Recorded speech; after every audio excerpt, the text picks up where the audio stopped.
ആരിഫിന് കോഴിക്കോട് വരെ പോകണമെന്നൊരാഗ്രഹം. പിന്നെ നേരെ വിട്ട് ഒറ്റ മൈൻഡ്. ആദ്യം ചെന്ന് കയറിയത് പ്രൈവറ്റ് ബസ് സ്റ്റാൻഡിലാണ്. അവിടെ നല്ല മഴ.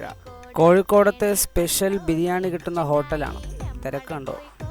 ഫൈനലി സാധനം കൈ കിട്ടി. ഫുഡ് കഴിഞ്ഞ് നേരെ പോയത് മുട്ടായി തെരുവിലേക്ക്. കോഴിക്കോട് വന്നതേ മെയിനായിട്ട് ഈ ഒരു മുട്ടായി തെരുവ് വന്ന് കാണാൻ വേണ്ടിയാണ്. അതൊരു കാണേണ്ട കാഴ്ച തന്നെയാണ്.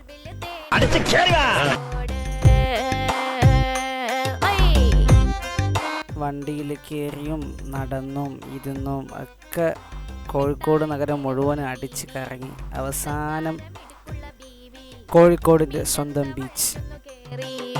ഫൈനലി ഞങ്ങൾ ബീച്ചെത്തിയിരിക്കുകയാണ്. പുതിയ ബീച്ചിൽ കേട്ടോ